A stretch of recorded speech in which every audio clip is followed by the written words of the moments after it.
नमस्कार, मी डॉक्टर विश्वास वळवी, उद्धव बाळासाहेब ठाकरे शिवसेना पक्षाचा कार्यकर्ता. माझ्यासोबत आमचे पक्षाचे पालघर जिल्हा प्रमुख गिरीश राऊत साहेब व इतर पदाधिकारी या गावातले इथे उपस्थित आहे. बापूगा या ठिकाणी आपल्या सर्वांना आता बातमीत कळालं असेल की एक धानिवली इथे फार मोठा अपघात झाला व त्या अपघातात एक वराडचं पूर्ण टेम्पो जात होतं. त्याच्यामध्ये बरेचसे लोक दगावले. अतिशय वाईट घटना ही झालेली आहे आणि आम्ही तिथे घटनास्थळी भेट दिली. तिथून आम्ही हॉस्पिटलला देखील गेलो, वेदांत हॉस्पिटलला, आणि आता आम्ही त्या जे वराड होतं त्या गावात आलेलो आहे. खरी परिस्थिती म्हटली तर त्या हायवेला, त्या स्पॉटला एक ब्लाइंड स्पॉट आहे, जिथून गाडी चढते आणि उतरताना त्याला दिसत नाही पुढे गाडी कुठली आहे. तर एक ब्लाइंड उतरण अशी आहे. तिथे मला वाटतं हायवे प्राधिकरणांनी तिथे एक बोर्ड लावला पाहिजे की पुढे अपघाती वळण किंवा अपघाती उतरण आहे रोडला, जेणेकरून पुढे गावातले बरेच लोक, तिथे एक टर्न नाही, तर त्यामुळे ह्या गावातले भरपूर लोक त्या सर्व्हिस रोड नसल्यामुळे त्या रोडने जातात आणि पुढची ट्रक जेव्हा चढण उतरून खाली उतरते तेव्हा त्याला दिसत नाही, त्याच्यामुळे डायरेक्टली जाऊन ते धडकते. आम्हाला माहिती पडलं की तिथे अजून दर आठवड्यात काही ना काय अशी घटना घडते आणि मागच्या आठवड्यात देखील अशी घटना ॲक्सिडेंट झालेला आहे. म्हणजे हे डेंजर स्पॉटच आहे आणि त्यामुळे हायवे प्राधिकरणाने तिथे योग्य तो बोर्ड लावून लोकांना माहिती देऊन ते कळवणं गरजेचं आहे. दुसरी गोष्ट, हॉस्पिटलला आम्ही तिथे भेट दिला असताना रुग्णांना आम्ही भेट दिली. त्यातले आज 4 रुग्ण क्रिटिकली इल आहेत, ICUमध्ये आहेत, डोक्याला मार लागला आहे आणि त्यांना सगळ्यांना आज मुंबई इथे रवाना करण्यात येत आहे. बाकी जे रुग्ण आहेत त्यांना नॉर्मल जनरल वॉर्डमध्येच ठेवलेलं आहे व त्यांचा उपचार तिथे चालू आहे.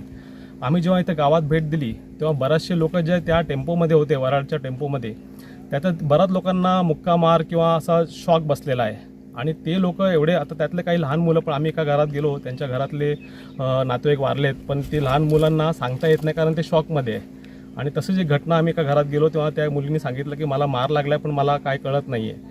तर माझी अशी विनंती आहे आरोग्य विभागाला की त्यांनी परत जे वराडमध्ये जेवढे लोक होते या गावात एक परत PHC मार्फत किंवा इतर डॉक्टरांना पाठवून सगळ्यांचं परत एक जनरल चेकअप ठेवलं, जेणेकरून ही विचारपूस तरी व्हायला पाहिजे की त्यांना काय मार अजून लागला आहे, काय दुखापत झाली आहे, जेणेकरून ज्यांना आता आहे त्यांना माहीत नाही. अजून ते बरेच लोक शॉकमध्ये आहेत, त्यांच्या घरातले लोक वारलेले आहेत आणि त्यांना कळत नाही की काय करावं. त्याच्यामुळे त्यांना थोडंसं काउन्सिलिंग, एक सायकॅट्रिक काउन्सिलिंग पण त्यांना देण्याचं गरजेचं आहे ह्या गावामध्ये येऊन, आणि बाकी विचारपूस पण करणं गरजेचं आहे, जेणेकरून पूर्ण ह्या गावातले लोक ज्यांना अजून काय मुक्का मार लागला असेल ते जर ह्या आरोग्यापासून दूर आहेत त्यांना कव्हर करता येईल. शासनाने जी त्यांना मदत जाहीर केली आहे, माझी विनंती असेल शासनाला की त्यांनी ती लवकरात लवकर ह्यांना मिळवून द्यावी व अजून ह्या गावामध्ये एवढे म्हणजे गरीब घरातले लोक आहेत त्यांना जे मृत पावले त्यांना त्यांचं जे शासन मदत करेन ते भेटेन.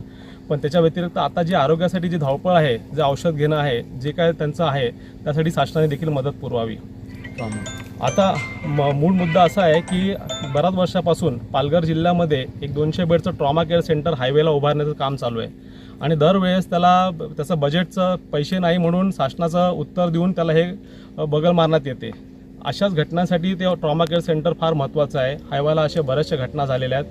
आज ह्या गावातले लोक दगावलेले आहेत, मोठे मोठे उद्योगपती दगावलेत, तरी देखील ह्या पालघर जिल्ह्याला ते लक्षात येत नाही. पालकमंत्र्यांना माझं विनंती असेल की त्यांनी लक्ष देऊन निधी उपलब्ध करून लवकरात लवकर हा ट्रॉमा केअर सेंटर पालघर शहरातला हायवेतला लवकरात कंप्लीट केला पाहिजे. आता मध्यंतरी त्यांनी अशी बातमी आली होती की मनोरचा ग्रामीण रुग्णालयालाच हे कन्वर्ट करतायत ह्या ट्रॉमा केअर सेंटरला.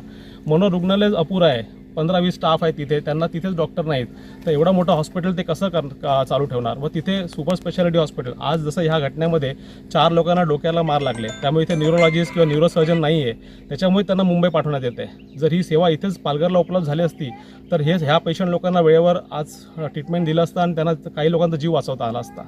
तर माझी हीच विनंती आहे की आरोग्याचा जो समस्या ह्या पालघर पूर्ण जिल्ह्यामध्ये आहे त्याला लवकरात लवकर शासनाने लक्षात घेऊन, आता तरी लक्षात घेऊन ते पूर्ण करावं.